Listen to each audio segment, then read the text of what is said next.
कई पास्टर समर्पित नहीं परमेश्वर के सामने, ऊपर से पास्टर नीचे से कोई समर्पण वाली लाइफ नहीं। व्यभिचार भी है, चोरियां भी हैं, डकैतियां भी हैं।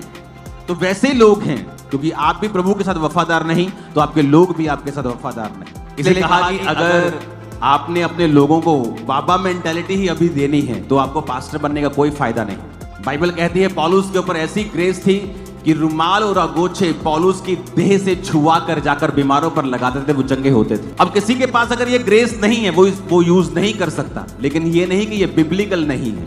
आपके पास वो ग्रेस नहीं है, आपके पास वो लेवल नहीं है। किसी का घर का मसला था वो अपने आप हल कर लेता। तो आप सबों को जय मसीह की मेरे यूट्यूब चैनल में आप लोगों का मैं हृदय की गहराई से स्वागत करता हूं। तो आइए के नए वीडियो में बात करते हैं। मेरे दोस्तों, मेरे प्रिय मसीह भाई बहनों, देख सकते हैं अपोस्टल जी ने स्टार्टिंग में क्या कहा, सुना है, आपने देखा भी है, जिसमें देख सकते हैं कई ऐसे पास्टर हैं मेरे प्रिय मसीह भाई बहनों जो परमेश्वर में समर्पण नहीं है।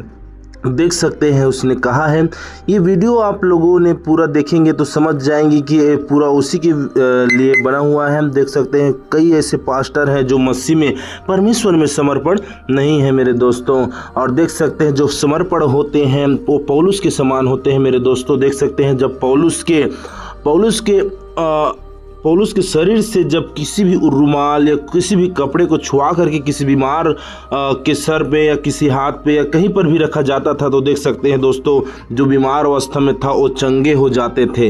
मेरे प्रिय मसीह भाई बहनों, देख सकते हैं अपोस्टल जी ने इस बातों को अभी आप लोगों को स्टार्टिंग में बताया भी है और हम लोगों ने देखा भी है। तो मेरे प्रिय मसीह भाई बहनों, आइए इस वीडियो को पूरा देखते हैं, जिसमें देख सकते हैं परमेश्वर पिता की अद्भुत बातें इसमें बताया गया है। अपोस्टल जी ने अच्छा वचन, गुड मैसेज, एक अच्छा टीचिंग को भी देते हैं। और आइए इस विषय के लिए उसमें बातें दिया गया है तो उसे हम लोग ध्यान से सुने, एक भी वीडियो को स्किप ना करें। आइए उस वीडियो को पूरा देखें, फिर आगे हम लोग बात करते हैं मेरे दोस्तों। बाइबल कहती है पौलुस के ऊपर ऐसी ग्रेस थी कि रुमाल और अगोछे पौलुस की देह से छुआ कर जाकर बीमारों पर लगाते थे, वो चंगे होते थे। अब किसी के पास अगर ये ग्रेस नहीं है वो यूज नहीं कर सकता, लेकिन ये नहीं कि ये बिब्लिकल नहीं है।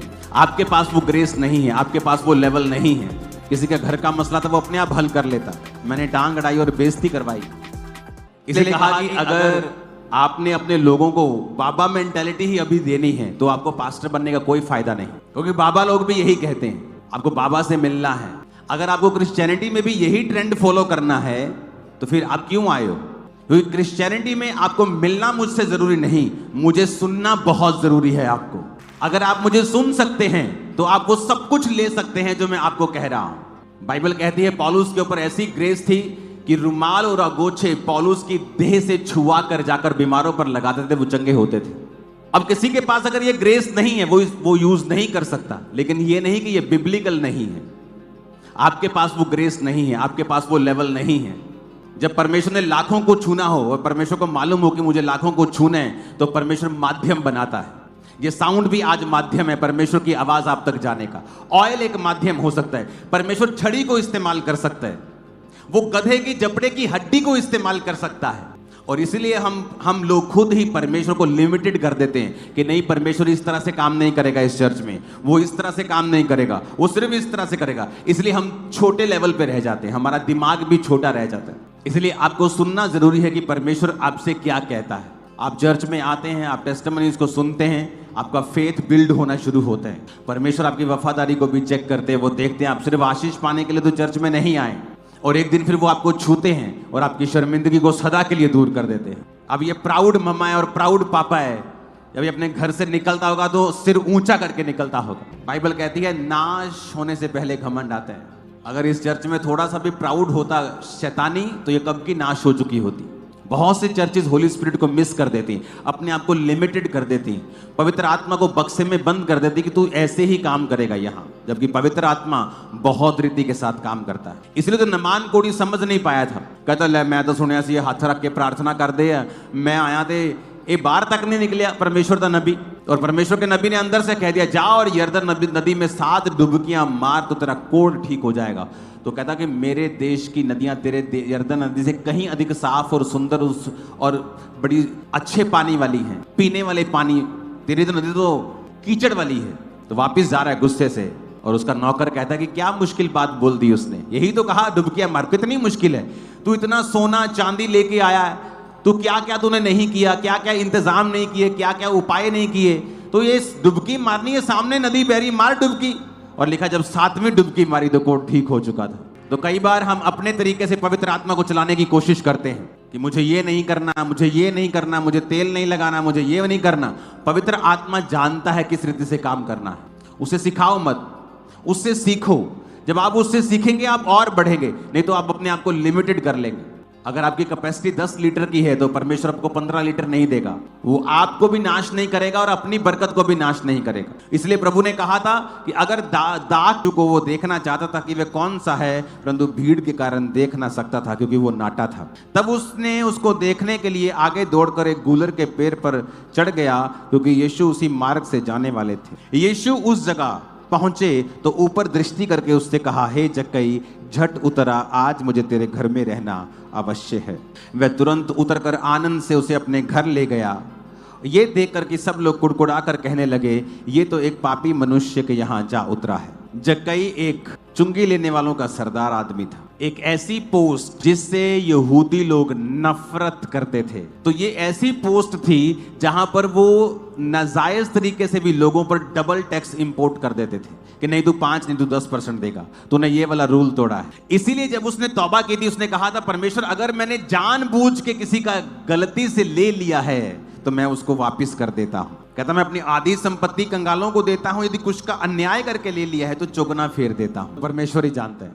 तो दोस्तों आप लोगों ने पूरा वीडियो देख लिया है, जिसमें देख सकते हैं आप लोगों ने जब स्टार्टिंग में वीडियो चालू किया है तो उसमें आप लोगों ने देखा होगा, सुना होगा, बातों को देख सकते हैं कि कई ऐसे पास्टर हैं जो परमेश्वर में समर्पण नहीं है। इस बातों को देख सकते हैं पोस्टल जी ने इसमें बताया है, इसमें समझाया है, इसमें आप लोगों को एक अच्छा मैसेज भी दिया है कि कैसे हम परमेश्वर को प्रसन्न कर सकते हैं, कैसे उसके मार्गों पर चल सकते हैं, उसके बातों को हम अमल कर सकते हैं। और पास्टर हैं तो पास्टर की तरह हम जीवन कैसे जी सकते हैं, परमेश्वर के वचनों पर हमें ध्यान लगाने की आवश्यकता है मेरे प्रिय मसीह भाई बहनों। तो देख सकते हैं अपोस्टल जी ने बताया कि पौलुस कैसे परमेश्वर में इतना समर्पण था। और देख सकते हैं जब उसके शरीर से जो भी रुमाल हो या किसी भी तरह की कपड़ा क्यों ना हो, उसे जब उसके शरीर से छुआ करके किसी बीमार अवस्था के शरीर पर डाला जाता था तो देख सकते हो वो चंगे हो जाते थे मेरे प्रिय मसीह भाई बहनों। उस बातों को आप लोगों के एग्जाम्पल के लिए बताया गया है और कई ऐसे एग्जाम्पल आप लोग बाइबल में देख सकते हैं मेरे दोस्तों कि हम कैसे किस तरह से जी सकते हैं, कैसे परमेश्वर को प्रसन्न कर सकते हैं। देख सकते हैं दोस्तों जब पौलुस और सिलास जब बंदीगृह में थे मेरे प्रिय मसीह भाई बहनों, तो देख सकते हैं जब वो लोग आराधना करते थे, प्रार्थना करते थे, गीत गा रहे थे, तब देख सकते हैं वो बंदीगिरी से क्या हो गए, आज़ाद हो गए मेरे प्रिय मसीह भाई बहनों। देख सकते हैं कई तरह की ऐसे आप लोग उसमें एग्जाम्पल परमेश्वर के बाइबल में आप लोगों को दिख जाएगा। जब परमेश्वर की आप लोग नज़दीक रहेंगे मेरे दोस्तों तो देख सकते हैं कई तरह की ऐसे चमत्कार आप लोगों को देखने को मिलेगा। देख सकते हैं मूसा जब परमेश्वर के संग चला, परमेश्वर में जब था, तो देख सकते हैं जब नंदी को जब लाठी मारा तो 2 भाग हो गया मेरे प्रिय मसीह भाई बहनों, 2 भाग परमेश्वर के देख सकते हैं अद्भुत रीति से कार्य हम लोगों ने देखा है, बाइबल में पढ़ा भी है मेरे प्रिय मसीह भाई बहनों। तो हम जब परमेश्वर को मानते हैं तो हम किसी भी तरह की एक भी पाप ना करें। पाप तो हर एक आदमी से हो ही जाता है, लेकिन हम उसे क्षमा मांगे, हम उसे हम पाप को क्षमा मांगे और घुटने टेक करके प्रार्थना करें हमेशा, हर पल, हर समय। तो मेरे प्रिय मसीह भाई बहनों परमेश्वर दया करने वाला है, क्षमा करने वाला है, तो हमें हमारे पापों को क्षमा करेगा मेरे प्रिय मसीह भाई बहनों। देख सकते हैं पोस्टल जी ने एक अच्छा वचन को यहाँ पर शेयर किया है, गुड मैसेज को दिया है, अच्छा प्रीचिंग को दिया है, आप लोगों ने पूरा देखा भी है। तो मेरे प्रिय मसीह भाई बहनों जब आप लोग ऐसे वीडियो आप लोगों को अच्छा लगता है तो हमें कमेंट करके जरूर बताएं, ताकि आप लोगों के लिए हम ऐसे ऐसे वीडियो लाते रहेंगे, ढूंढ के लाते रहेंगे और परमेश्वर पिता हर एक को ब्लेस करेगा। और हम अपोस्टल जी के पूरे परिवार के लिए प्रार्थना करते हैं परमेश्वर उन सभी को ब्लेस करें। और तमाम ऐसे वीडियो बनाते हैं, शेयर करते हैं तो सभी में परमेश्वर उन्हें इस्तेमाल करें, कहीं भी जाते हैं आते हैं हर चीज़ों में उनकी रक्षा कर, रखवाली करे मेरे परमेश्वर। धन्यवाद करते हैं। और जितने मसीह भाई बहन हमारे इस वीडियो को देखते हैं और शेयर करते हैं, हर एक को ब्लेस करे यीशु नासरी के नाम से, और उसके पूरे परिवार, नाते, रिश्ते, हर एक लोगों में प्रभु जी आपकी दया होने पाए, आपकी आशीष होने पाए प्रभु, ऐसे आपसे हम प्रार्थना करते हैं। धन्यवाद करते हैं प्रभु जी, आपने हमारी तमाम प्रार्थना निवेदन सुना, इसके लिए धन्यवाद करते हैं। धन्यवाद के साथ यीशु के नाम मांगते हैं, आमीन। मेरे प्रिय मसीह भाई बहन, आप लोग हमारे इस वीडियो में नए हैं तो प्लीज़ हमारे इस वीडियो को लाइक करें और चैनल को सब्सक्राइब करें ऐसे वीडियो पाने के लिए। तो मेरे प्रिय मसीह भाई बहन, वीडियो को अनेक मसीह भाई बहनों के साथ में और आप लोगों के मसीह व्हाट्सएप ग्रुप में शेयर जरूर करें। सबको जय मसीह की। God bless you all of you.